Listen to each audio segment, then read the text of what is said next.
Hello everyone, स्वागत है आपका इकरा फिजिक्स में। आज हम एक नया चैप्टर स्टार्ट करने जा रहे हैं जिसका नाम है centre of mass and collision. और इसके जस्ट बाद स्टार्ट होगा रोटेशन, या फिर उसको रिजिड बॉडी डायनामिक्स के नाम से भी जाना जाता है। ये जो तीन चैप्टर कह लो, तीन सेक्शन कह लो, सेंटर ऑफ मास, कोलिजन और रिजिड बॉडी डायनामिक्स, ये तीनों सेक्शन एक पूरी यूनिट बनती है। और ये जो पूरी यूनिट है, ये जो तीनों सेक्शंस है, ये आपस में काफी ज्यादा इंटर रिलेटेड है ना। यहाँ पे इन तीनों सेक्शंस के अंदर छोटी छोटी बातों की भी काफी ज्यादा इंपॉर्टेंस होती है। तो बिल्कुल बेसिक से स्टार्ट करेंगे और एडवांस लेवल तक चैप्टर को लेके जाएंगे। लेकिन अगर आपको चैप्टर बिल्कुल बेसिक से एडवांस तक समझना है, कहीं पे भी कोई दिक्कत नहीं आएगी, इसकी गारंटी मेरी। लेकिन उसके लिए आपको मेरा एक काम करना पड़ेगा। क्या काम है कि फॉर एग्जाम्पल मैं जो भी पढ़ा रहा हूं, जो भी बोर्ड पे आपके सामने है, उसको तो आपको नोट करना ही है। साथ साथ में जो छोटी छोटी चीजें मैंने आपको बोली लेकिन वो बोर्ड पे प्रेजेंट नहीं है, उसको भी नोट करना है। क्यों? क्योंकि मेरी कही हुई हर बात कहीं ना कहीं बाद में जाके यूज में आएगी। फिर मैं आपको एग्जांपल दूंगा कि मैंने वहां पे ये बात बोली थी आपको, है ना। तो छोटी छोटी बातें भी कहीं ना कहीं जाके वहां पे काम में आएगी, है ना। तो जो भी छोटी छोटी बातें मैं आपको कहूं, वो भी आपको अपने नोट्स में डालनी है। आई होप आप नोट्स तो बना ही रहे होंगे, है ना। बिना नोट्स के तैयारी नहीं होती है ना। तो नोट्स तो आपको बनाने ही हैं। बिल्कुल एक एक चीज आपके नोट्स में होनी चाहिए। मेरी कही हुई सारी बातें और बोर्ड पे लिखी हुई सारी बातें आपके नोट्स के अंदर प्रेजेंट होनी चाहिए, तभी जाके हमारे सिलेक्शंस के चांसेस बढ़ जाते हैं। ओके, तो बिल्कुल बेसिक से लेकर एडवांस तक चलेंगे। और एक और काम जो आपको मेरा करना है वो ये है कि फॉर एग्जांपल आपने नोट्स बनाए, लेक्चर नंबर 1 के नोट्स बने 7 पेजेस में। तो जब आप लेक्चर नंबर 2 देखने आओ, तो वो 7 पेजेस आपको याद होने चाहिए, उनका रिवीजन करके आओगे आप डेली बेसिस पे। फॉर एग्जाम्पल लेक्चर नंबर 2 के बने 5 पेजेस, तो ओवरऑल कितने हो गए? 12 पेजेस। तो जब आप लेक्चर नंबर 3 देखने आओगे, तब उन 12 पेजेस का रिवीजन करके आओगे, है ना। इसी तरीके से लेक्चर नंबर 3 जब लेक्चर नंबर 4 जब आप देखने आओगे, तो लेक्चर नंबर 1 से लेके 3 तक का पूरा रिवीजन करके आओगे। यही सीक्वेंस अगर आपने चलाया सेंटर ऑफ मास से लेके रोटेशन तक, तो रोटेशन और सेंटर ऑफ मास, ये जो पूरी यूनिट है, आपके लिए हलवा हो जाएगी, इसकी गारंटी मेरी, है ना। तो आपको बिल्कुल बेसिक से लेके एडवांस तक चीजें सिखाई जाएगी, लेकिन आपको ये दोनों काम करने पड़ेंगे। पहला काम, नोट्स में एक एक चीज होनी चाहिए, जो मैं बोल रहा हूं वो भी, और जो बोर्ड पे लिखा हुआ है वो भी। और दूसरा काम, डेली बेसिस पे जब भी आप क्लास लेने आओगे तो रिवीजन करके आओगे। ओके, अगर ये काम कर लिए तो बिल्कुल हलवा चीजें हो जाएगी आपके लिए, एक एक चीज बिल्कुल डिटेल में समझ में आएगी। ओके, तो चलिए स्टार्ट करते हैं आज का हमारा chapter with our first topic, that is centre of mass. Centre of mass समझने से पहले बेसिकली सेंटर ऑफ मास हम क्यों पढ़ रहे हैं? ताकि मोशन को एनालाइज कर सके, किसी भी बॉडी के मोशन को एनालाइज कर सके। सर क्या मतलब? मतलब ये कि फॉर एग्जांपल मेरे पास ये एक पेन है, अगर मैं इसको ऐसे मूव कराता हूं, तो अगर मैं किसी भी पॉइंट की वेलोसिटी, डिस्प्लेसमेंट और एक्सेलरेशन आपसे पूछूं, तो आप बता सकते हो अगर ये ऐसे मूव कर रहा है तो। Yes or no? ये एक स्ट्रेट लाइन पाथ है, इसका आप पाथ भी बता सकते हो, स्ट्रेट लाइन पाथ है। Yes or no? लेकिन अगर मैं इसको ऐसे मूव कराऊं, है ना, तो क्या आप इसके टॉप वाला जो पॉइंट है, इस पॉइंट का पाथ बता सकते हो क्या? क्या इसका डिस्प्लेसमेंट रहेगा, क्या इसकी वेलोसिटी रही थ्रू आउट द मोशन, ये बता सकते हो क्या? नहीं बता सकते। क्यों नहीं बता सकते? क्योंकि चीजें काफी ज्यादा कॉम्प्लिकेटेड हो गई। कैसे? कि फॉर एग्जांपल अगर मैं इसको ऐसे करते करते करते घुमाऊं, तो ये जो पार्ट है ये आगे भी जा रहा है और रोटेट भी कर रहा है। Yes or no? किसी ना किसी पॉइंट के अबाउट रोटेट भी कर रहा है, तो इसका पाथ काफी ज्यादा कॉम्प्लिकेट हो गया। Yes or no? लेकिन इस पूरे मोशन के अंदर जब मैं इसका मोशन ऐसे करवा रहा हूं, तो कोई ना कोई एक पॉइंट होगा जिसका पाथ एनालाइज करना हमारे लिए चुटकियों का खेल होगा। किस तरीके से होगा उस पर हम थोड़ी देर बाद में आएंगे। उससे पहले इस मोशन को कहते क्या है, क्या क्या तरीके के मोशन होते हैं, उसको समझने की कोशिश करते हैं। सबसे पहले देखते हैं कि कितने तरीके के मोशन होते हैं। सबसे पहले अगर आपको याद हो, मतलब अगर आपने कभी पढ़ा हो motion in a straight line, motion in a plane, sir क्या होता है ये कौन से चैप्टर है, ये कब पढ़ाया आपने, है ना? तो अगर कभी आपने पढ़ा हो तो आपने एक चीज नोट की होगी मोशन इन अ प्लेन और motion in a straight line में, कि जब भी बॉडी मूव कर रही है, फॉर एग्जाम्पल ये कोई बॉल है जो कि मूव कर रही है इस डायरेक्शन में, है ना? तो हमने ये बात कही कि इसका जो पाथ होगा वो एक स्ट्रेट लाइन होगा, yes or no? For example इसी बॉल को मैं अगर कुछ initial velocity at an angle theta पे मूव कराऊं तो इसका पाथ कुछ पैराबोलिक होगा, यस और नो? ये सारी बातें हमने स्टार्टिंग के 2 चैप्टर्स में डिस्कस की थी। यहाँ पे क्या था, ये जो बॉल थी जिसको मैं इनिशियल वेलोसिटी दी एट एन एंगल थीटा और यहाँ पे स्ट्रेट लाइन में मूव कराया, ये बॉल एक पॉइंट मास थी, सारा का सारा मास एक पॉइंट पे जाके एकत्रित हो रखा था, कॉन्सेंट्रेटेड हो रखा था, छोटी सी पॉइंट ऑब्जेक्ट था, यस और नो? इसी में ही अगर मैं कार की बात करूं, फॉर एग्जाम्पल यहाँ पे अगर बॉल की जगह एक बड़े ऑब्जेक्ट की बात करूं, तो ये अगर मूव कर रहा है, ये अगर मूव कर रहा है कुछ इस तरीके से, तो इसके मोशन की क्या खासियत है?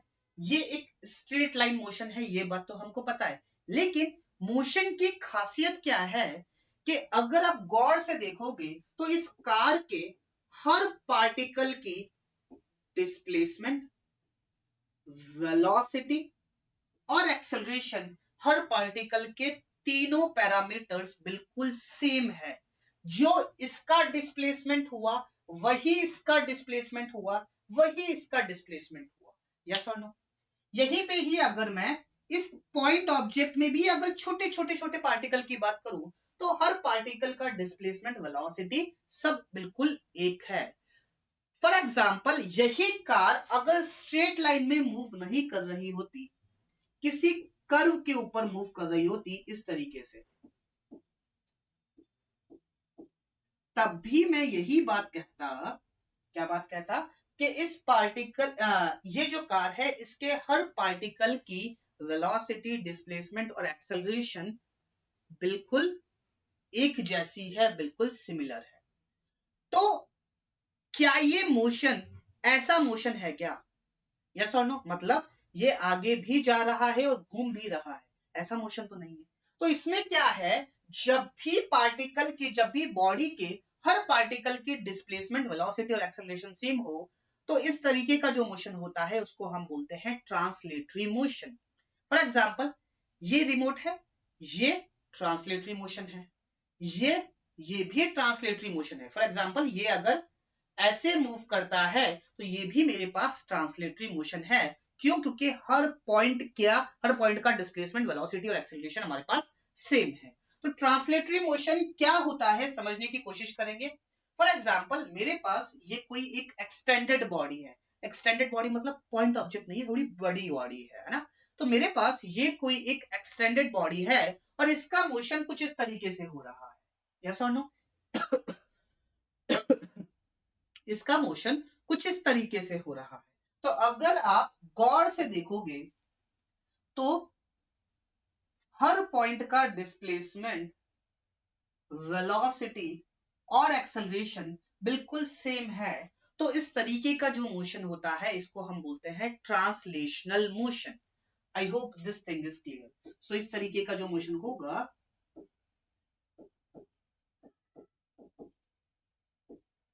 Translational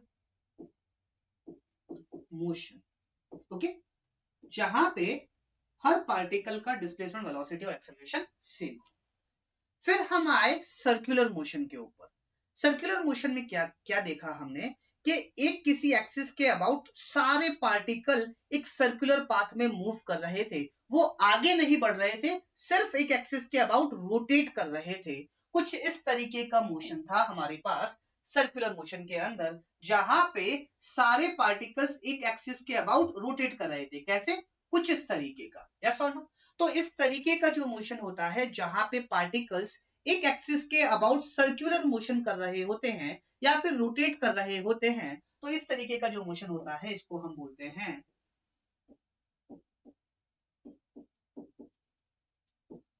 rotational motion. इसी चीज को कभी कभी प्योर रोटेशनल मोशन भी बोला जाता है। प्योर रोटेशनल मोशन मतलब सिर्फ और सिर्फ रोटेशन हो रहा है, इसके अलावा कोई मोशन नहीं हो रहा है। इसी तरीके से पिछले वाले को प्योर ट्रांसलेशनल मोशन भी कहा जाता है, सिर्फ और सिर्फ ट्रांसलेशनल मोशन हो रहा है और कुछ नहीं हो रहा है। ओके, चलिए अब आगे बढ़ते हैं और इसी का ही एग्जाम्पल वापस लेते हैं। अब इसके मोशन को गौर से देखिएगा कि क्या ये मोशन प्योर ट्रांसलेशनल है, क्या ये मोशन प्योर रोटेशनल है, या ये अलग ही टाइप का कोई मोशन हो रहा है। इसको गौर से देखिएगा और कमेंट सेक्शन में बताइएगा कि ये मोशन कैसा है। सोचिए इस बारे में, वापस देखिए कि ये मोशन किस तरीके का है। चलो इसमें नहीं समझ में आ रहा है तो एक और एग्जांपल देख लीजिए। मेरे पास क्या है, एक व्हील है जो कि रोड के ऊपर मूव कर रहा है और इसका मोशन कुछ इस तरीके से है। तो ये मोशन किस तरीके का है ये आप बताइए। ये जो मोशन है इसको हम बोलते हैं combined translational and rotational motion. क्यों बोला combined translational and rotational motion?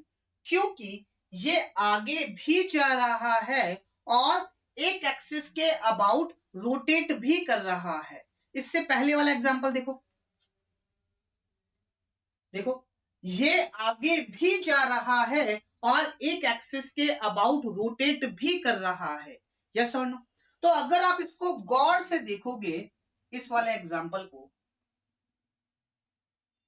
अगर आप इस वाले एग्जांपल को गौर से देखोगे तो क्या मैं इसके पूरे मोशन को दो मोशन में डिवाइड कर सकता हूं, यस और नो? क्या मैं इसके पूरे मोशन को दो मोशन में डिवाइड कर सकता हूं? कैसे कि इसके हर पार्टिकल के पास वेलोसिटी है इस डायरेक्शन में।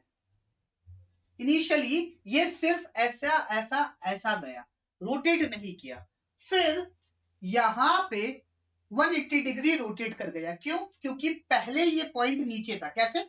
कुछ इस तरीके से, पहले ये पॉइंट नीचे था और बाद में ये पॉइंट ऊपर आ गया। तो क्या हुआ कि पहले इसको मैं सिर्फ और सिर्फ ऐसे आगे ले जा रहा हूं और फिर इस एक्सिस के अबाउट रोटेट कर रहा हूं, यस और नो? तो इसीलिए इसका नाम पड़ा combined translational and rotational motion, yes or no? Combined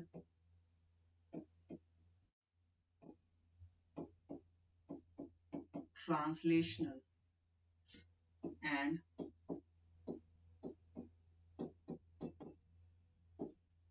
rotational motion, yes or no? जिसको हम CTRM भी बोलते हैं। ये हम पढ़ेंगे रोटेशन के लास्ट में जाके, जब बिल्कुल एक एक चीज हमको पता होगी तब जाके पढ़ेंगे। घबराने की बात नहीं कि सर कैसे सॉल्व करेंगे, बिल्कुल रोटेशन के लास्ट में जाके नंबर आएगा इसका और बिल्कुल एक एक चीज हम डिस्कस करेंगे। अभी मैं आपको सिर्फ मोशन के टाइप बता रहा था, तो आपको समझ में आया कि ये है मेरे पास ट्रांसलेशनल मोशन, ये है मेरे पास रोटेशनल मोशन। मतलब अगर ये इस एक्सिस के अबाउट ऐसे ऐसे घूम रहा है तो ये है मेरे पास रोटेशनल मोशन, और ये घूम भी रहा है और आगे भी जा रहा है तो ये है मेरे पास कंबाइंड ट्रांसलेशनल और rotational motion, yes or no? अब बात समझो, इन दोनों एग्जांपल्स को वापस देखो कि ये एग्जांपल था हमारे पास ये वाला जो कंबाइंड ट्रांसलेशनल और रोटेशनल मोशन है। इस एग्जांपल को वापस देखो और गौर करो कि क्या इस एग्जांपल के अंदर कोई एक ऐसा पॉइंट है क्या जिसका रोटेशन नहीं हो रहा, जिसका सिर्फ और सिर्फ ट्रांसलेशनल मोशन हो रहा है, जो इस ऑब्जेक्ट के ट्रांसलेशनल मोशन को रिप्रेजेंट कर रहा है। सर ये क्या बात बोल गए? कहने का मतलब हमने क्या बोला पिछले वाले एग्जांपल में कि इसको मैं पहले ऐसे ले गया फिर इसको रोटेट कर गया। तो क्या मैं ऐसा बोल सकता हूं क्या कि क्या कोई ऐसा पॉइंट है क्या जिसका सिर्फ और सिर्फ ट्रांसलेशनल मोशन हो रहा है, तो क्या मैं उस पॉइंट को बोल सकता हूं क्या कि वो पॉइंट इस ऑब्जेक्ट के ट्रांसलेशनल मोशन को रिप्रेजेंट कर रहा है? सर क्या बोल गए समझ नहीं आया। धीरे धीरे सेंटर ऑफ मास का रंग जो है ना वो धीरे धीरे चढ़ता है, बिल्कुल समझने की कोशिश करेंगे और वापस गौर से देखेंगे। अब गौर करना, अब गौर करना, इसके मिडल पॉइंट को देखो, वापस देखो, इसका ये जो मिडल पॉइंट है इस पे गौर करो, इसके मोशन को एनालाइज करो कि क्या आपको ऐसा नहीं लगता क्या कि इसका जो सेंटर पॉइंट है वो बिल्कुल एक स्ट्रेट लाइन में चल रहा है? Yes or no? इसमें नहीं समझ में आया तो अगला एग्जांपल देख लो। इसके सेंटर पॉइंट पे नजर रखना कि क्या ऐसा नहीं लग रहा क्या कि सेंटर वाला जो पॉइंट है हमारे पास ये बिल्कुल एक स्ट्रेट लाइन मोशन में कर रहा है? Yes or no? चलिए एक और एग्जांपल देखते हैं, एक और एग्जांपल से समझने की कोशिश करते हैं। मेरे पास क्या है, मेरे पास वही एक रिजिड बॉडी है और इसको मैंने फेंका और इसका मोशन कुछ इस तरीके से हुआ। Yes or no? तो अगर आप इसके सेंटर पॉइंट को गौर से देखोगे तो आपको ऐसा नहीं लगता क्या कि इसका जो सेंटर पॉइंट है वो सिर्फ और सिर्फ ट्रांसलेटरी मोशन कर रहा है, या फिर ऐसा कह सकते हो कि इसके सेंटर वाला जो पॉइंट है उसका पाथ हमारे पास पैराबोलिक होगा? Yes or no? जो सेंटर पॉइंट है उसका पाथ हमारे पास पैराबोलिक होगा। Yes or no? तो यहां पे क्या हुआ कि सेंटर वाले पॉइंट का पाथ पैराबोलिक हुआ, तो क्या मैं ये बात बोल सकता हूं क्या कि जो सेंटर पॉइंट है उसका मोशन मेरे पास एनालाइज करना आसान है? Yes or no? तो सेंटर वाला पॉइंट है उसका मोशन एनालाइज करना मेरे पास आसान है। Yes or no? अब ये जो पॉइंट है जिसका पाथ सिर्फ और सिर्फ ट्रांसलेटरी मोशन होगा, जैसा पॉइंट ऑब्जेक्ट बिहेव करता है वैसा ही होगा, उस पॉइंट को हम बोलते हैं सेंटर ऑफ मास। अब बात समझो कि ऐसा जरूरी थोड़ी है कि ये जो पॉइंट है हमेशा सेंटर पे ही लाई करे। अगर मैं इस पॉइंट को फॉर एग्जांपल इधर वाले मास को थोड़ा बढ़ा देता तो क्या ये पॉइंट थोड़ा सा इधर लाई करता? Yes or no? तो पूरे एक्सटेंडेड ऑब्जेक्ट में एक पॉइंट ऐसा होता है जो सिर्फ और सिर्फ ट्रांसलेटरी मोशन करता है और वो पॉइंट पूरे ऑब्जेक्ट के ट्रांसलेटरी मोशन को डिफाइन करता है। कैसे? फॉर एग्जांपल ये वाला एग्जांपल देखो, अगर आप सेंटर पॉइंट को देखोगे, हम क्या कर रहे हैं, मोशन को दो हिस्सों में बांट रहे हैं कि पहले ये सिर्फ यहां से यहां तक आया, फिर ये रोटेट कर गया। तो अगर आप सेंटर पॉइंट को देखोगे तो क्या मैं ये बात बोल सकता हूं क्या कि इसका जो इनिशियल मोशन है, जो फर्स्ट स्टेप है जहां पे हम सिर्फ और सिर्फ ट्रांसलेटरी मोशन को कंसिडर कर रहे हैं, तो सेंटर पॉइंट की जो वेलोसिटी होगी वही पूरे ऑब्जेक्ट की वेलोसिटी होगी इन translational motion. Yes or no? जैसे ही मैंने यहां से यहां तक बात की तो क्या इसका सेंटर पॉइंट पूरे ऑब्जेक्ट की वेलोसिटी को या फिर पूरे ऑब्जेक्ट की, जब वो ट्रांसलेशनल मोशन कर रहा था, पूरे ऑब्जेक्ट की वेलोसिटी को रिप्रेजेंट कर रहा है? Yes or no? बिल्कुल सही बात है। इसी में देखो कि क्या ये पॉइंट अगर मैं इसको दो हिस्सों में तोड़ू तो इसका एक मोशन होगा लेट्स से यहां से लेके यहां तक जहां पे ये रोटेट नहीं कर रहा है, फिर यहां पे आके जितना इसने रोटेट किया वो उस एक्सिस के अबाउट रोटेट कर रहा है। तो क्या मैं ये बात बोल सकता हूं क्या कि इसका ये वाला जो पॉइंट होगा वो इसके ट्रांसलेशनल मोशन को रिप्रेजेंट कर रहा है? Yes or no? तो एक ऐसा पॉइंट पूरे एक्सटेंडेड ऑब्जेक्ट के केस में जरूरी नहीं है कि ये पॉइंट हमेशा ऑब्जेक्ट के ऊपर ही लाई करे, लेकिन ऐसा पॉइंट जो किसी भी बॉडी के ट्रांसलेशनल मोशन को रिप्रेजेंट करे, उस पॉइंट को हम बोलते हैं centre of mass. I hope this thing is clear to you. Okay, तो आई होप आपको बेसिक अंडरस्टैंडिंग हुई होगी। अब सेंटर ऑफ मास हमारे लिए हेल्पफुल कैसे है? सेंटर ऑफ मास हमारे लिए हेल्पफुल ऐसा है क्योंकि सेंटर ऑफ मास का जो मोशन होगा, जो पाथ होगा, उसको एनालाइज करना हमारे लिए आसान है। कैसे? ये दो एग्जांपल देखो। क्या मैं इस पॉइंट का पाथ एनालाइज कर सकता हूं? क्या बिल्कुल कर सकते हैं। एक स्ट्रेट लाइन पाथ होगा, बिल्कुल कर सकते हैं। और इस पाथ को एनालाइज करना कितना आसान हो गया हमारे लिए? Yes or no? For example इसके सेंटर वाला जो पाथ है, क्या मैं इसको आराम से एनालाइज कर सकता हूं? एक स्ट्रेट लाइन पाथ होगा, yes or no? For example इसका जो ये वाला पॉइंट है, क्या इसका पाथ पैराबोलिक है? और पैराबोलिक पाथ के साथ तो हमने डील किया है ना, कहां पे? मोशन इन अ प्लेन में, जहां पे प्रोजेक्टाइल मोशन हमने सीखा था, यस और नो? तो ये जो सेंटर वाला पॉइंट है, ये एग्जैक्टली वैसे ही बिहेव कर रहा है जैसे हमारे पास पॉइंट ऑब्जेक्ट बिहेव करता है ट्रांसलेशनल मोशन के अंदर। याद रखना, मैं बार बार जोर दे रहा हूं ट्रांसलेशनल मोशन के अंदर। ये सारी बातें सिर्फ और सिर्फ ट्रांसलेशनल मोशन के लिए है। जब चीजें रोटेशन आ जाएगी तो हो सकता है कुछ बातें सिमिलर हो, लेकिन कुछ बातें डिफर भी करेगी। हाँ, यस और नो? तो ये पॉइंट मेरा ट्रांसलेशनल मोशन को रिप्रेजेंट कर रहा है। अब बात आती है कि सेंटर ऑफ मास हेल्पफुल कैसे? हेल्पफुल ऐसे है बेटा कि अगर मुझे इस पॉइंट का पाथ पता है, तो ये पॉइंट तो हो गया, yes or no? Final position इस पॉइंट की तो हो गई। इनिशियली ये कैसे था? कुछ इस तरीके से था, और फाइनली इनिशियली ये कुछ, अरे यार, इनिशियली ये कुछ इस तरीके से था, फाइनली ये कुछ इस तरीके से हो गया। तो क्या मैं ऐसा बोल सकता हूं क्या कि ये यहां से यहां पहुंचा और इसके अबाउट ये कुछ अल्फा एंगल रोटेट भी कर गया? तो क्या मैं अब इसकी पोजीशन बता सकता हूं क्या? Yes or no? और अब इसकी पोजीशन बताना आसान है, तो क्या सेंटर ऑफ मास ने मेरी हेल्प की क्या कि इस पार्टिकल की पोजीशन बताने में? After a certain interval of time when body was doing combined translatory and rotatory motion, yes or no? तो सेंटर ऑफ मास हमारे लिए काफी ज्यादा यूजफुल है। इसकी सबसे बेसिक और सबसे इंपॉर्टेंट डेफिनेशन क्या है, उसको समझने की कोशिश करेंगे। उससे पहले एक एग्जांपल और देखते हैं, जिससे थोड़ी और क्लैरिटी आएगी सेंटर ऑफ मास की। आपने स्कूल्स में वो गेम तो खेलते ही होंगे, वो पैन मारने वाला गेम, है ना? जहां पे आप एक पैन को यहां से मारते हो तो ये रोटेट करता हुआ सामने वाले के पैन को बेंच से नीचे गिरा देता है ना? इस तरीके का गेम तो खेलते होंगे, और ये चीजें जरूर आप उसके अंदर नोटिस करते होंगे। नोटिस नहीं, नोटिस करते होंगे। क्या बात है, समझने की कोशिश करेंगे। फॉर एग्जाम्पल ये मेरे पास पेन है। अब अगर मैं इस पेन के ऊपर यहां पे फोर्स लगाता हूं, तो इसका मोशन कैसा होगा? इसका मोशन होगा कुछ इस तरीके का कि ये इस तरफ जाके गिरेगा, मतलब ये आगे भी गया और रोटेट भी किया। CTRM, combined translatory and rotatory motion.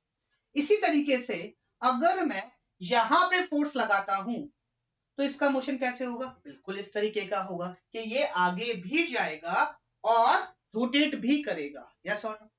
वहीं पे अगर मैं इसके बिल्कुल इस पॉइंट पे रोटेट फोर्स लगाता हूं, तो अगर ये मोशन इस तरीके का कर रहा है, जहां पे मोशन सिर्फ और सिर्फ ट्रांसलेटरी है, तो सेंटर ऑफ मास को डिफाइन करने का एक तरीका और आ गया। क्या तरीका है? कि एक ऐसा पॉइंट जहां पे अगर मैं फोर्स लगाऊं, तो उसका मोशन सिर्फ और सिर्फ ट्रांसलेटरी मोशन होगा।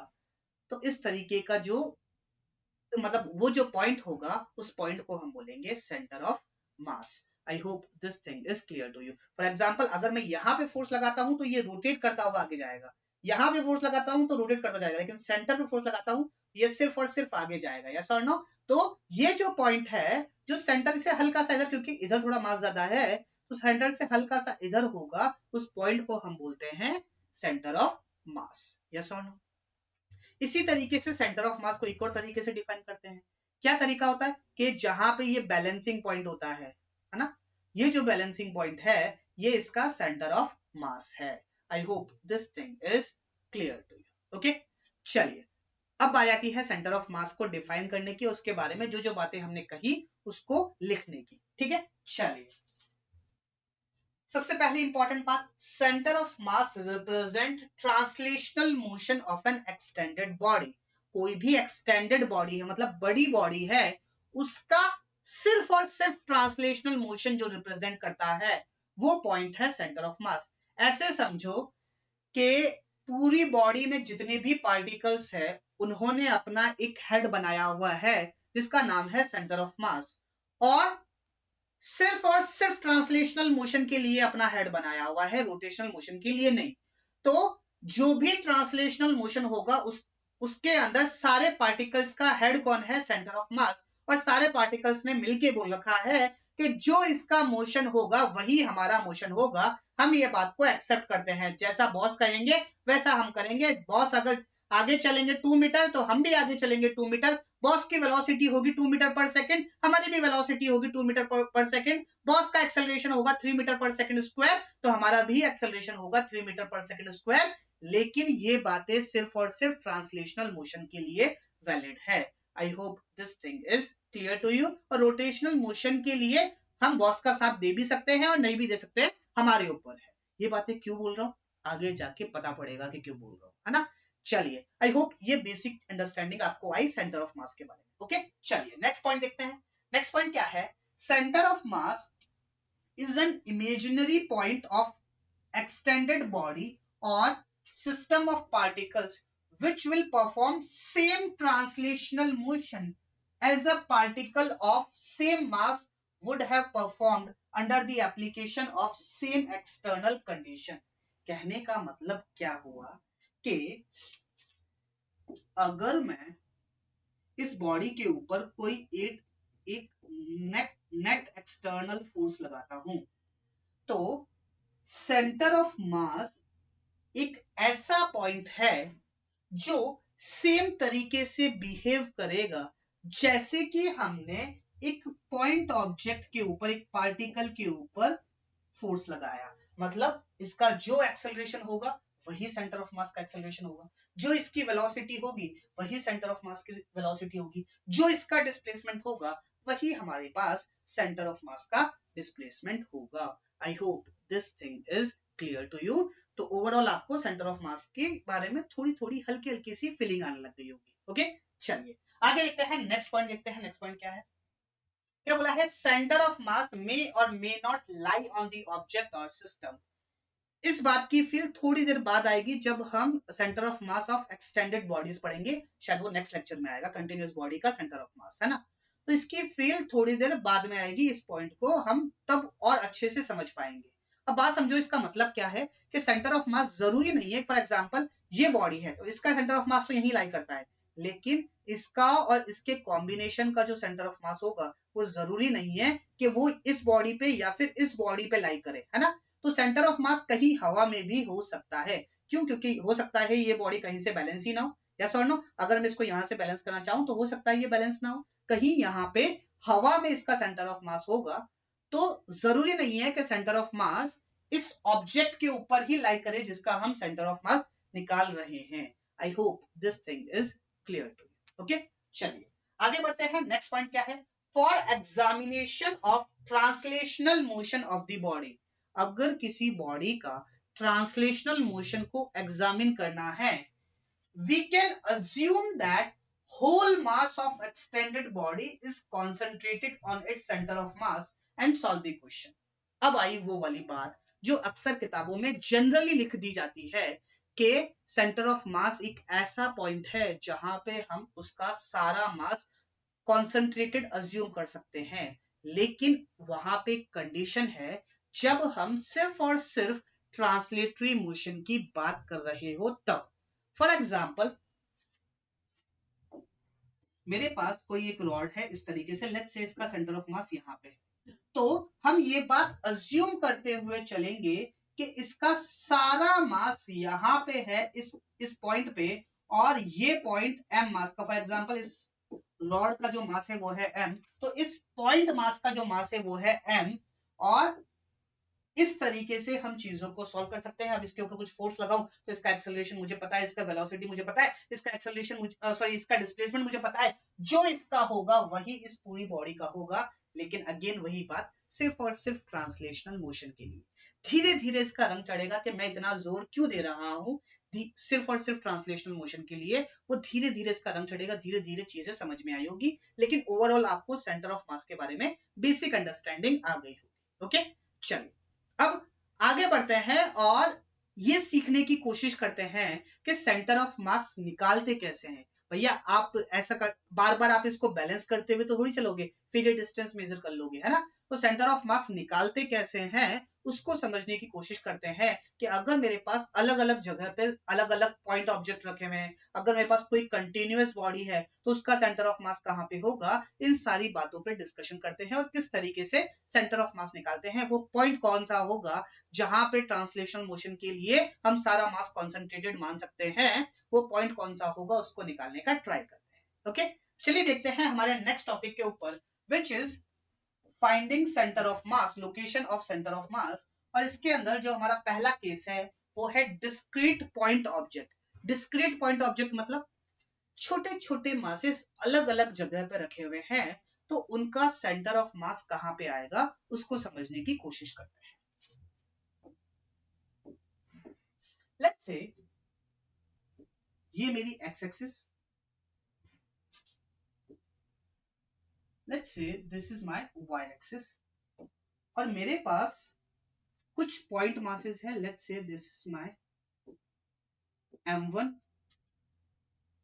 और ये मेरे पास x और ये मेरे पास y। Let's say this is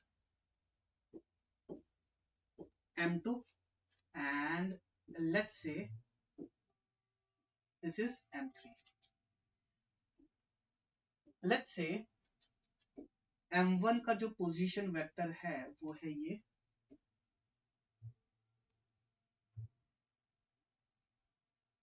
m3 का पोजीशन वेक्टर ये, और m2 का पोजीशन वेक्टर ये। तो m1 का जो पोजीशन वेक्टर है उसको मैंने बोला r1, m2 का जो पोजीशन वेक्टर है उसको मैंने बोला r2, और m3 का जो पोजीशन वेक्टर है उसको मैंने बोला r3। लेट्स से इनका सेंटर ऑफ मास कहीं यहां पे है, let's say this is my centre of mass, और ये जो सेंटर ऑफ मास है इसका जो पोजीशन वेक्टर है इसको मैंने बोला RCOM। यस और नो, बात समझे कि तीन अलग अलग पॉइंट ऑब्जेक्ट्स है, मतलब डिस्क्रीट अलग अलग जगहों पे पॉइंट ऑब्जेक्ट्स मेरे पास रखे हुए हैं। तो m1 का पोजीशन वेक्टर r1, m2 का पोजीशन वेक्टर r2, m3 का पोजीशन वेक्टर r3, और लेट्स से सेंटर ऑफ मास कहीं यहाँ पे रखा हुआ है, उसके कोऑर्डिनेट मुझे नहीं पता है, वही मुझे निकालना है। लेट्स से इसका जो पोजीशन वेक्टर होगा वो होगा RCOM। तो जो पोजीशन वेक्टर है RCOM, इसको हम कैसे निकालते हैं, RCOM it is equals to m1 r1 plus m2 r2 plus m3 r3 divided by m1 plus m2। This is the formula we are going to use to find the center of mass या फिर position vector of center of mass। Yes or no? अगर आपको coordinates form में दे दिया जाए, for example m1 के coordinate है x1, y1 और z1, m3 के कोऑर्डिनेट है x3, y3 और z3, m2 के कोऑर्डिनेट है x2, y2 और z2, और let's say centre of mass के कोऑर्डिनेट है XCOM, YCOM और ZCOM।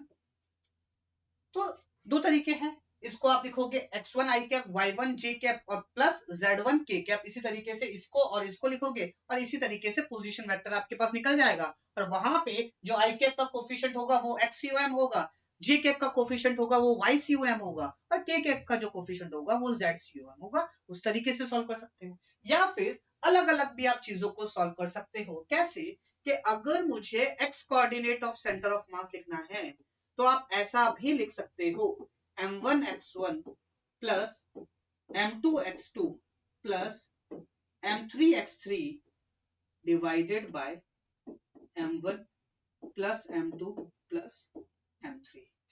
इसी तरीके से y coordinate of centre of मास लिखना है तो ये क्या हो जाएगा, m1 y1 plus m2 y2 plus m3 y3 divided by m1 plus m2 plus m3।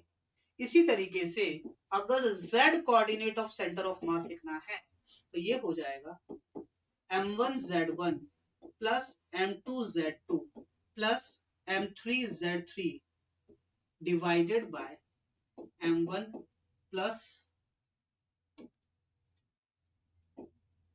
m2 plus m3।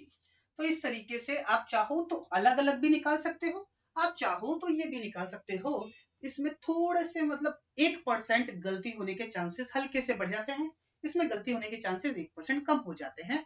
दोनों ही अपनी अपनी जगह सही है। तो आप चाहो तो x कोऑर्डिनेट, y कोऑर्डिनेट और z कोऑर्डिनेट अलग निकाल सकते हो, और आप चाहो तो एक साथ भी निकाल सकते हो। I hope this thing is clear to you. Okay, चलिए एक एग्जांपल देखते हैं जिससे थोड़ी और क्लैरिटी आएगी।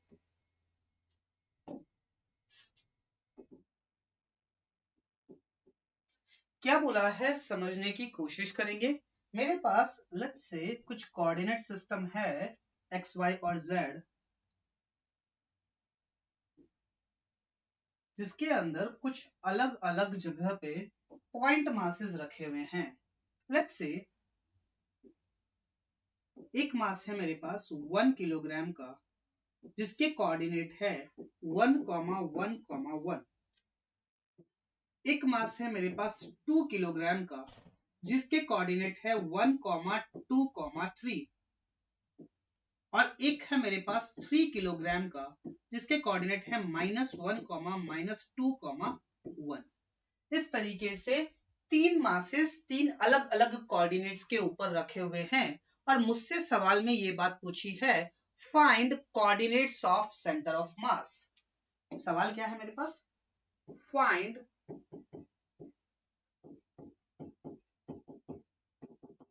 Coordinates of centre of mass, जिसको हम COM के नाम से भी जानते हैं।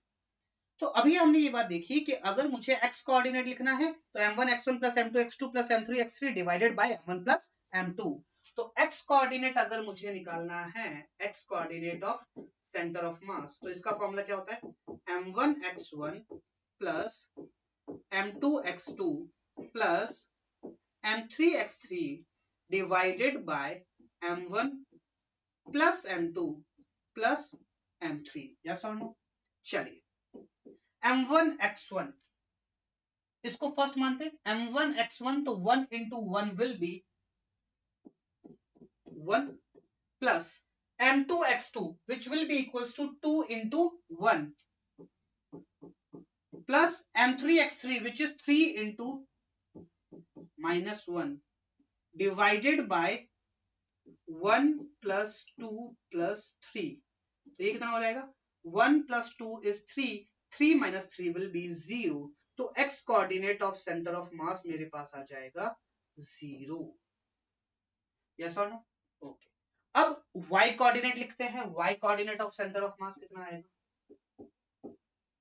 क्या बोलता है y कोऑर्डिनेट, m1 y1, तो 1 into 1 will be, अब थोड़ा डायरेक्ट लिखने की कोशिश करते हैं, 1, 2 into 2 will be 4 plus 3 into -2 will be -6 divided by total mass 1 plus 2 is 3 plus 1 is 3 plus 3 is 6।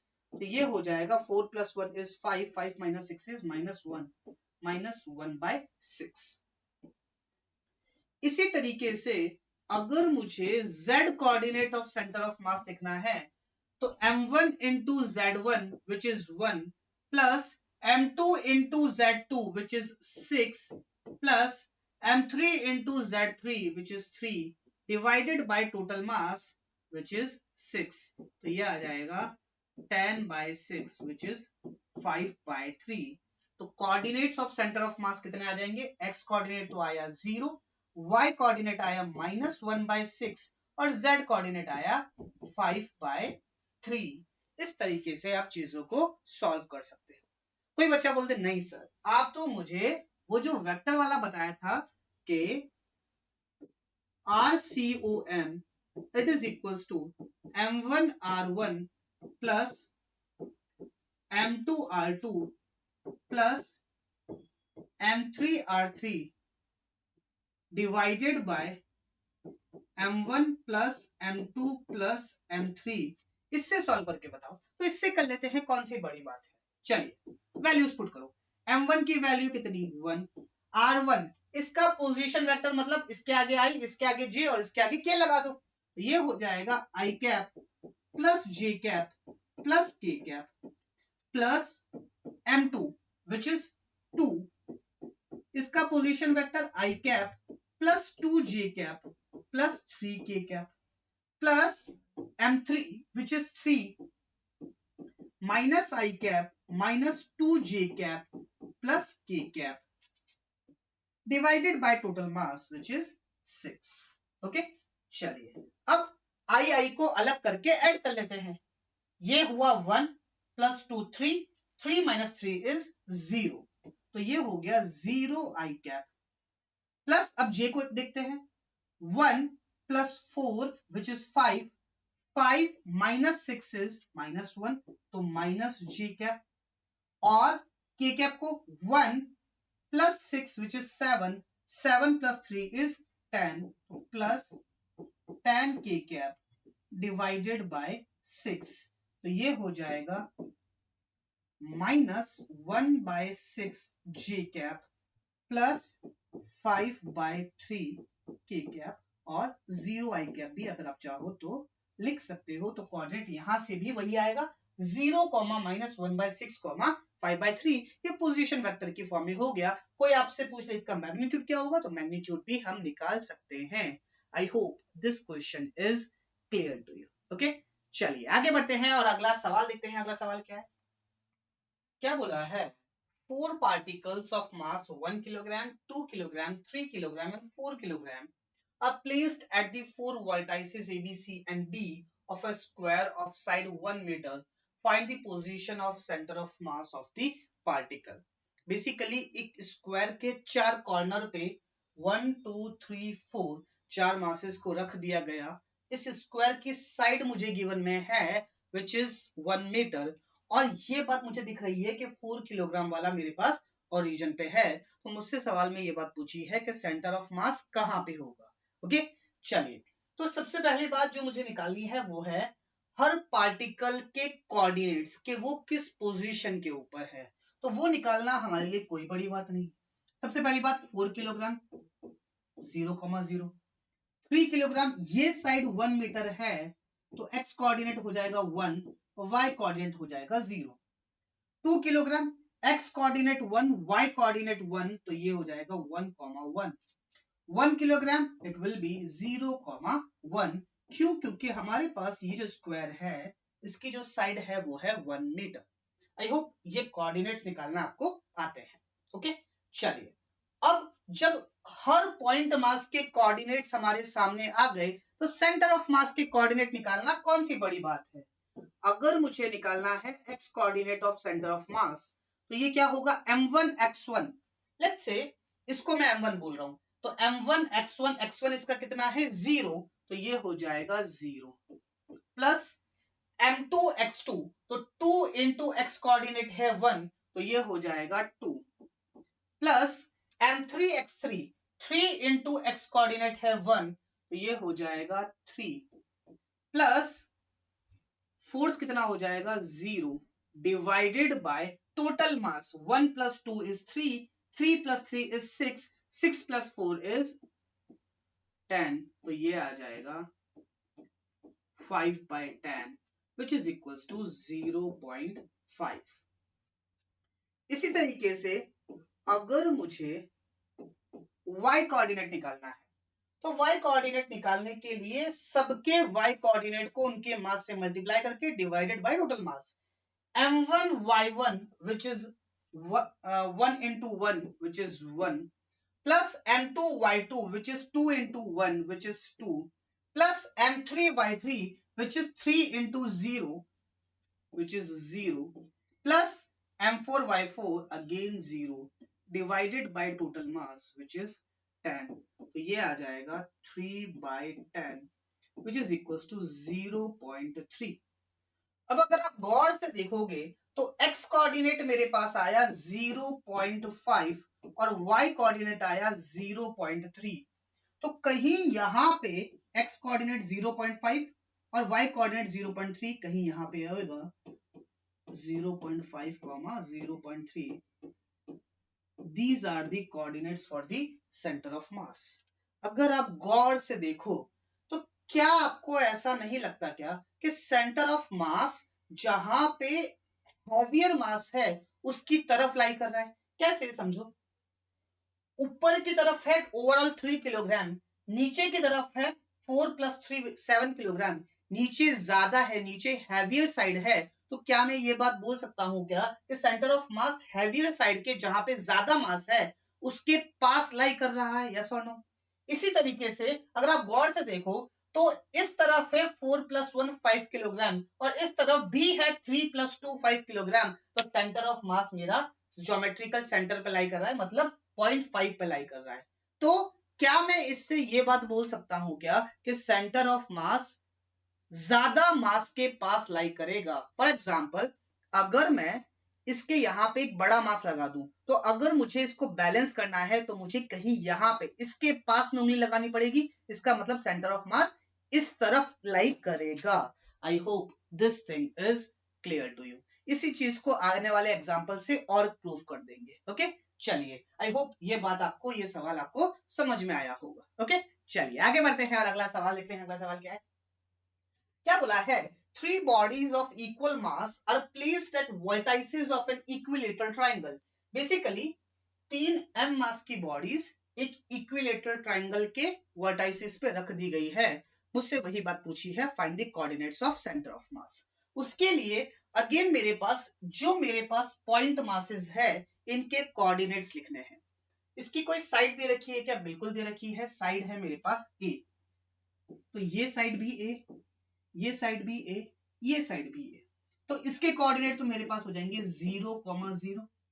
इसके कोऑर्डिनेट हो जाएंगे एक्स एक्सिस पे ए, वाई एक्सिस पे 0, तो a, 0। क्या मैं इसके कोऑर्डिनेट लिख सकता हूं क्या? बिल्कुल लिख सकते हैं। कैसे लिखेंगे? यहां से एक परपेंडिकुलर गिराओ, ये एंगल मुझे पता है 60 डिग्री है, तो ये वाला, ये जो साइड होगी यहां से लेके यहां तक, ये होगा a cos 60। cos 60 कितना होता है? a/2, तो ये होगा a/2। और ये होगा a sin 60, तो ये होगा a√3/2। तो इस मास के जो कोऑर्डिनेट्स हो जाएंगे वो हो जाएंगे x एक्सिस पे कितना चला? a/2, और y एक्सिस पे कितना चला? √3a/2। इस तरीके से इसके कोऑर्डिनेट हम लिख सकते हैं। और अगर कोऑर्डिनेट आ गए तो सेंटर ऑफ मास के कोऑर्डिनेट निकालना हमारे लिए कोई बड़ी बात नहीं है। अगर मैं x coordinate of centre of मास की बात करूं तो m1 into x1 which is 0 plus m into a, इसके कोऑर्डिनेट x कोऑर्डिनेट कितना है? a, तो m into a। इसका x कोऑर्डिनेट कितना है? a/2, तो plus m into a/2 divided by total mass which is 3m। ये m से यहां पे m कॉमन आके कट जाएगा, ये बनेगा a प्लस a/2 बनेगा 3a/2, और एक 3 ऑलरेडी है, इस 3 से ये 3 गया, तो x कोऑर्डिनेट मेरे पास आ जाएगा a/2।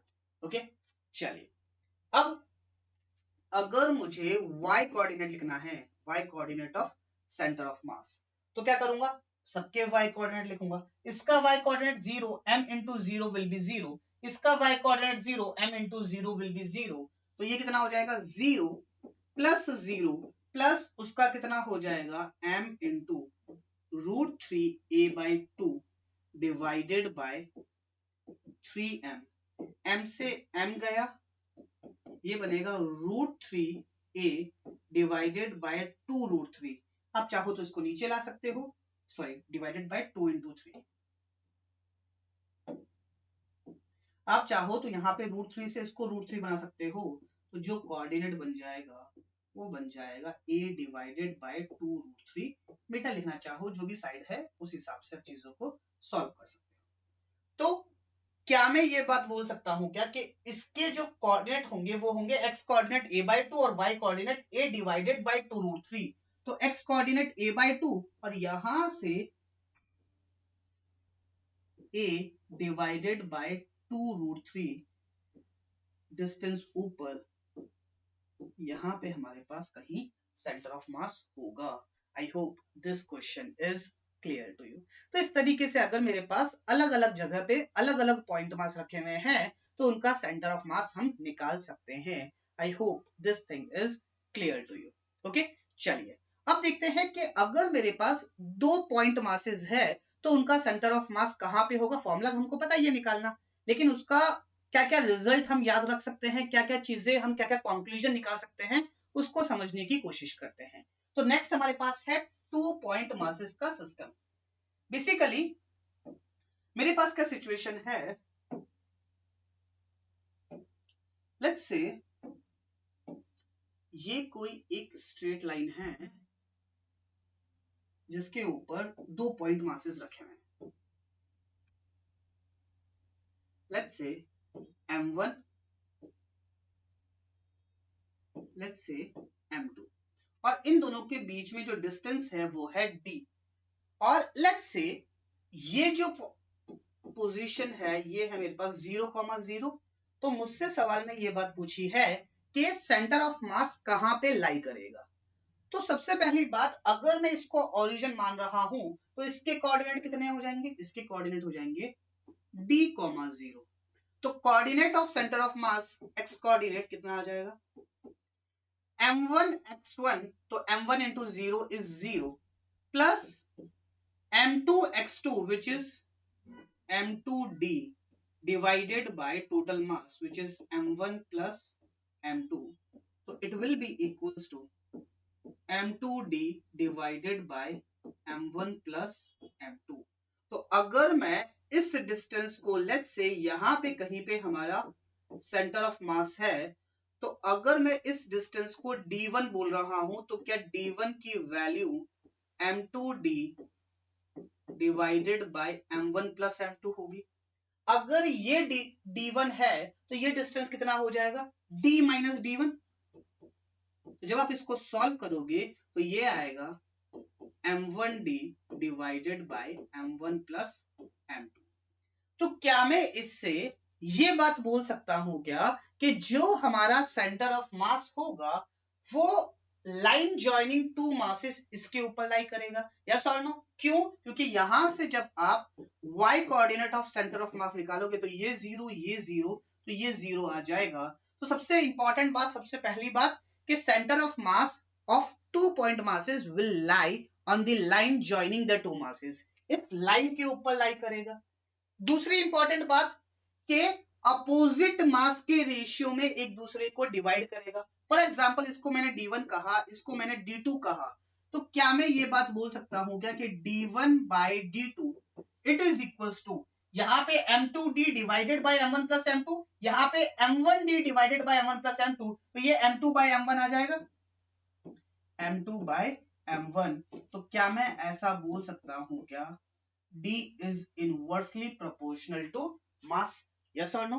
तो क्या मैं ये बात बोल सकता हूं क्या ये जो डिवाइडेशन हुआ ये अपोजिट मासेस के रेशियो में हुआ। मतलब अगर मुझे ये डिस्टेंस लिखना है तो m2d divided by m1 plus m2, और अगर ये डिस्टेंस लिखना है तो m1d divided by m1 plus m2। I hope this thing is clear to you. Okay, चलिए अब एक और इंपॉर्टेंट बात कि जो भी डिस्टेंस होगा सेंटर ऑफ मास का d, वो मास के इनवर्सली प्रोपोर्शनल होगा। अगर मास कम होगा तो डिस्टेंस ज्यादा होगा। तो अगर मैं ये बात बोल रहा हूं कि m1 छोटा है m2 से, तो m1 का डिस्टेंस सेंटर ऑफ मास से ज्यादा होगा। तो क्या मैं ये बात बोल सकता हूं क्या कि सेंटर ऑफ मास जो होगा वो ज्यादा मास के ज्यादा करीब होगा, yes or no. For example ये है मेरे पास 2 किलोग्राम और ये है मेरे पास 1 किलोग्राम। तो ये डिस्टेंस जो d1 आएगा, ये d1 डिस्टेंस कितना आएगा 1 divided by total mass which is 3 into, let's say इन दोनों के बीच में जो डिस्टेंस है वो है 5 मीटर, लेट्स से 3 मीटर लिख लो तो थोड़ा अच्छा आंसर आ जाएगा। इन दोनों के बीच में जो डिस्टेंस है वो है 3 मीटर। तो 1 divided by 3 into 3 which is 1 metre. तो अगर ये 2 किलोग्राम है तो सेंटर ऑफ मास यहां से 1 मीटर दूर पे होगा और यहां से 2 मीटर दूरी पे होगा। तो क्या मैं ये बात बोल सकता हूं कि ज्यादा मास इस तरफ है तो सेंटर ऑफ मास थोड़ा सा 2 किलोग्राम की तरफ है। तो जितना ज्यादा मास होगा उतना ही सेंटर ऑफ मास उसके करीब होगा। I hope this thing and this question is clear to you. Okay, तो इंपॉर्टेंट बातें क्या निकल के आती है? सबसे पहली इंपॉर्टेंट बात, centre of mass lies on the line joining 2 point masses. उसी लाइन के ऊपर लाई करेगा जो लाइन दोनों पॉइंट मासेस को ज्वाइन कर रही है। दूसरी इंपॉर्टेंट बात, जो हमारा डिस्टेंस होगा वो इनवर्सली प्रोपोर्शनल होगा मास से, जो कि हमको ये बात बता रहा है कि सेंटर ऑफ मास ज्यादा मास के ज्यादा करीब होगा। तो centre of mass will lie nearer to heavier object and farther from the lighter object. I hope this thing is clear to you. Okay, चलिए आगे बढ़ते हैं और एक सवाल सॉल्व करते हैं। सवाल क्या है? Two particles of mass 1 kilogram and 2 kilogram are located at x equals to 0 and x equals to 3 meter. शायद ये वही सवाल है जो हम ऑलरेडी मन ही मन सॉल्व कर चुके हैं अभी। तो ये है हमारे पास 1 किलोग्राम यहाँ पे और इसके जो कोऑर्डिनेट है वो है 0,0 और यहाँ पे है 2 किलोग्राम, इसके कोऑर्डिनेट है 3,0। तो मुझसे ये बात पूछी है कि इनके सेंटर ऑफ मास की लोकेशन क्या होगी। तो लेट्स से ये है मेरे पास सेंटर ऑफ मास, तो ये डिस्टेंस हो जाएगा 2 divided by total mass which is 3 into total distance which is 3। तो ये हो जाएगा 2 मीटर और ये हो जाएगा 1 मीटर। तो सेंटर ऑफ मास के अगर कोऑर्डिनेट पूछ ले तो वो हो जाएगा 2,0। यहां से भी आप ये बात देख सकते हो कि सेंटर ऑफ मास ये 2 मीटर है, ये 1 मीटर है, 2 किलोग्राम के ज्यादा करीब है। I hope this thing is clear to you and this question is also clear to you. Okay, चलिए आगे बढ़ते हैं और अगला सवाल देखते हैं। अगला सवाल क्या बोला है? Several masses are arranged as shown in figure. Find coordinates of center of mass of this system. अब एक स्ट्रेट लाइन के ऊपर इस तरीके से 1 किलोग्राम 1,0, 2 किलोग्राम 2,0, 3 किलोग्राम 3,0 और n किलोग्राम n,0 के ऊपर रखा हुआ है। तो सेंटर ऑफ मास के कोऑर्डिनेट क्या होंगे? सबसे पहली बात, सबके y कोऑर्डिनेट 0 है तो सेंटर ऑफ मास भी x कोऑर्डिनेट के ऊपर ही लाई करेगा। सेंटर ऑफ मास का भी y कोऑर्डिनेट हमारे पास 0 ही होगा। कितना होगा उसको समझने की कोशिश करेंगे। x coordinate of centre of mass के लिए आप क्या करोगे? m1 इंटू x1, तो 1 into 1 plus m2 into x2 which is 2 into 2 plus 3 into 3 and up to n into n divided by total mass which is 1 plus 2 plus 3 up to n। ये क्या बनेगा? 1 का स्क्वायर प्लस 2 का square plus 3 का square up to n का square divided by 1 plus 2 plus 3 up to n। जरा गौर से देखो इसको, ये कहीं देखा देखा लग रहा है? Yes or no? कहां देखा था? बेसिक मैथमेटिक्स में। नेचुरल नंबर के स्क्वायर का जो सम होता है वो कितना होता है? ये होता है n into n plus 1 into 2n plus 1 divided bye 6। और नेचुरल नंबर के सम का फॉर्मूला क्या होता है? n into n plus 1 divided bye 2। तो इससे ये गया 3 times, n into n plus 1 से ये गया, तो हमारे पास जो आंसर आ जाएगा वो आ जाएगा 2n प्लस 1 डिवाइडेड बाय 3। तो ये हमारे पास x कोऑर्डिनेट आ जाएगा सेंटर ऑफ मास का। I hope this question is clear to you. Okay, चलिए आगे बढ़ते हैं और अगला सवाल देखते हैं। अगला सवाल क्या बोला है? Several masses are arranged as shown in figure. Find coordinates of center of mass. अब मेरे पास क्या है कि एक क्यूब है, वैसे इसमें गिवन में नहीं है, मैं लिखना भूल गया हूँगा कि मेरे पास एक क्यूब है जिसकी साइड है मेरे पास a, ये भी a और ये भी a, और इसको इस तरीके से अरेंज किया गया कि हर वर्टाइसेस पे एक मास रख दिया गया। पिछले वाला जो फेस है, पीछे की तरफ जो फेस है, उसके हर कॉर्नर पे m m m m, और आगे वाला जो फेस है उसके हर कॉर्नर पे 2m 2m 2m और 2m, इस तरीके से मेरे पास मासेस रख दिए गए हैं। तो मुझसे सवाल में ये बात पूछी है कि what will be the coordinates of centre of मास। चलिए समझने की कोशिश करते हैं।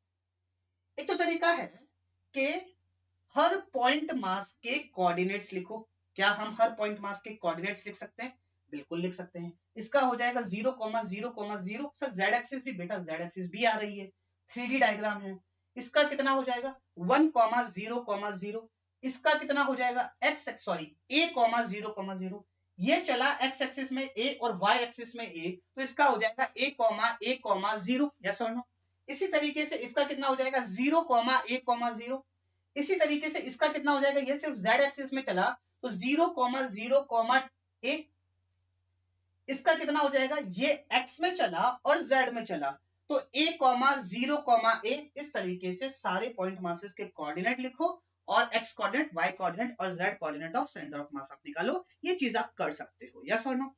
मैं आपको एक और तरीका बताने आया हूं यहाँ पे, जो शायद हो सकता है थोड़ा आसान रहे। आप उससे करके देखो, फिर इससे करो और आंसर आप अपना मैच कर सकते हो। ओके, चलिए सबसे पहली बात, सबसे पहले देखो पीछे वाला जो फेस है जहां पे हमारे पास m m m और m मासेस है, इस फेस को देखो। तो क्या आपको ऐसा नहीं लगता क्या कि जो हमारे पास मास डिस्ट्रीब्यूशन है वो सिमेट्रिक मास डिस्ट्रीब्यूशन है? और अभी हमने देखा था, क्या देखा था कि फॉर एग्जांपल ये m मास है और यहाँ पे m मास है, तो इसका सेंटर ऑफ मास इसके सेंटर पे लाई करेगा। क्यों? क्योंकि यहाँ पे लिखोगे आप md divided by m1 plus m2, और यहाँ पे लिखोगे md divided by m1 plus m2। दोनों को डिवाइड करने जाओगे तो ये भी d और ये भी d। Yes or no? अरे बात समझ रहे हो ना? मतलब कि दोनों इक्वल है तो हाफ हाफ हो जाएगा, विच इज d/2 और d/2, d/2 और d/2। तो मतलब अगर मास बराबर है, सिमेट्रिक मास डिस्ट्रीब्यूशन है, तो उनका सेंटर ऑफ मास उनके ज्योमेट्रिकल सेंटर पे लाई करता है। तो अगर आप गौर से देखोगे तो पीछे वाला जो फेस है वो एक स्क्वायर बन रहा है और स्क्वायर में सिमेट्रिक स्क्वायर बन रहा है, हर कॉर्नर पे मास m है। तो क्या मैं ये बात बोल सकता हूं क्या कि इसका सारा मास इसके geometrical centre which is 4m यहां पे रख सकते हैं? Yes or no? अब आगे वाला फेस देखो, ये भी हमारे पास सिमेट्रिकल मास डिस्ट्रीब्यूशन है, तो इसका सारा मास हम आगे वाले फेस पे विच इज 8m यहां पे रख सकते हैं। अब इसको भूल जाओ, इसको भूल जाओ, अब हमारे पास सिर्फ और सिर्फ 2 पॉइंट मासेस है, एक है 8m एक है 4m, और इन दोनों को ज्वाइन करती हुई एक ये लाइन है। Yes or no?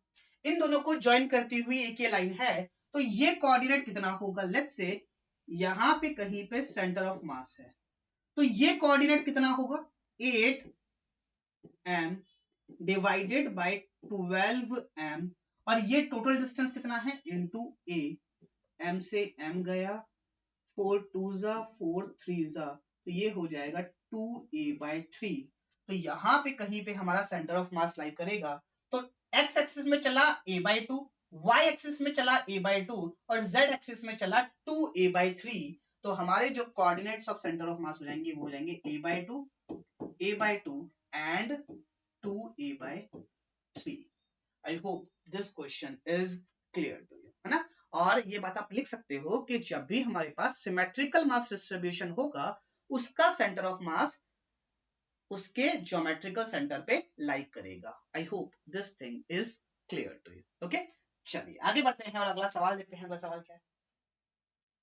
अब अगले सवाल में क्या है कि नीचे एक स्क्वायर प्लेट है जिसके साइड है मेरे पास a, और इसके 4 कॉर्नर्स पे 4 इक्वल मास रखे हुए हैं, सिमेट्रिकल मास रखे हुए हैं, और इसके सेंटर से a डिस्टेंस ऊपर एक अगेन m मास रखा हुआ है। तो मुझसे सवाल में ये बात पूछिए कि सेंटर ऑफ मास कहां पे होगा।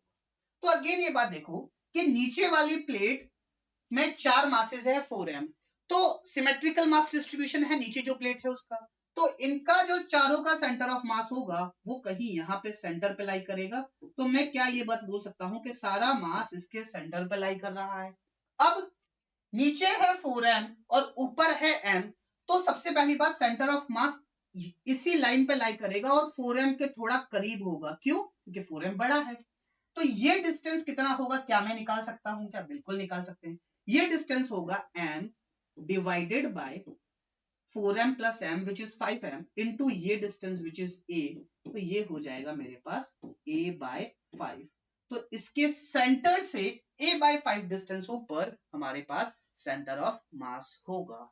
I hope this thing is clear to you and this concept of centre of mass of discrete point particles is clear to you. Okay, चलिए आगे बढ़ते हैं। छोटा सा टॉपिक और देखते हैं जिसका नाम है मास मूवमेंट।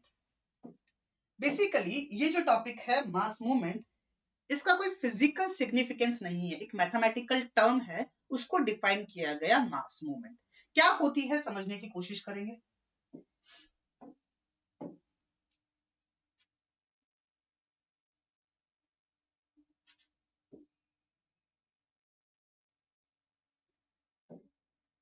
लेट्स से मेरे पास यहां पे कोई एक m मास है और इसका पोजीशन वेक्टर कुछ इस तरीके से,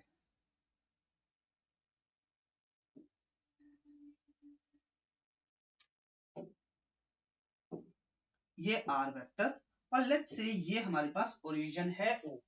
तो सबसे पहली बात, मास मूवमेंट जो होता है ये किसी ना किसी पॉइंट के अबाउट डिफाइन होता है।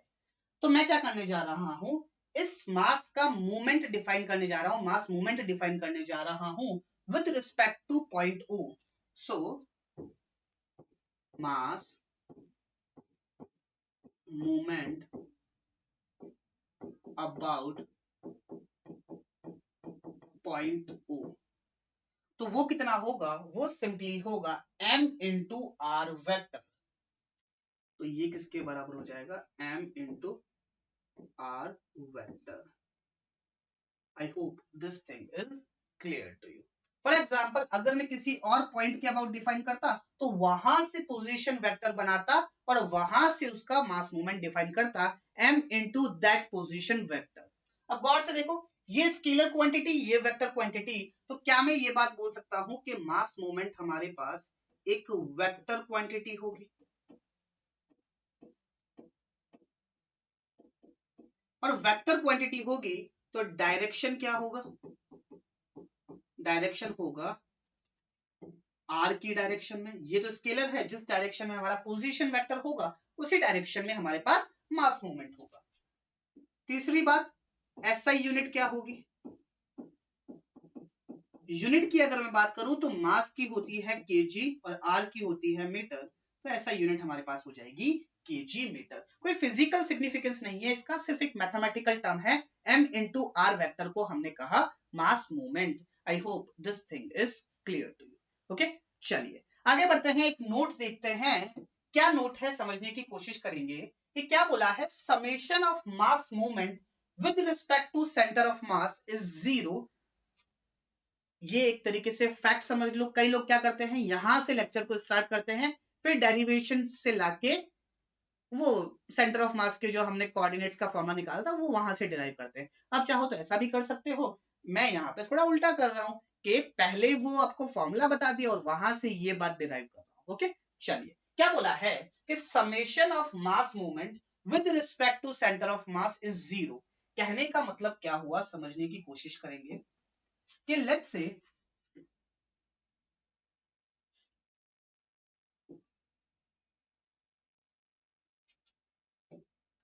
मेरे पास दो पार्टिकल है, ज्यादा पार्टिकल नहीं लेते, सिंपल सिंपल डायग्राम बनाते हैं। ये m1 है और लेट्स से ये हमारे पास m2 है, और ये इसका पोजीशन वेक्टर और ये इसका पोजीशन वेक्टर। तो ये हो जाएगा मेरे पास r1 वेक्टर और ये हो जाएगा मेरे पास r2 वेक्टर।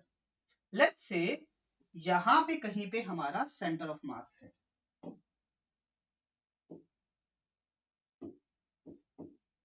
ये हमारा सेंटर ऑफ मास है, और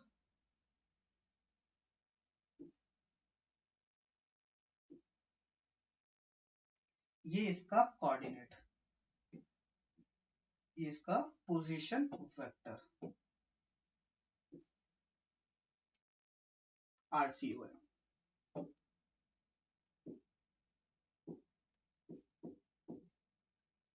ठीक है, अब क्या बोला है समझने की कोशिश करेंगे कि summation of mass movement with respect to centre of mass is 0।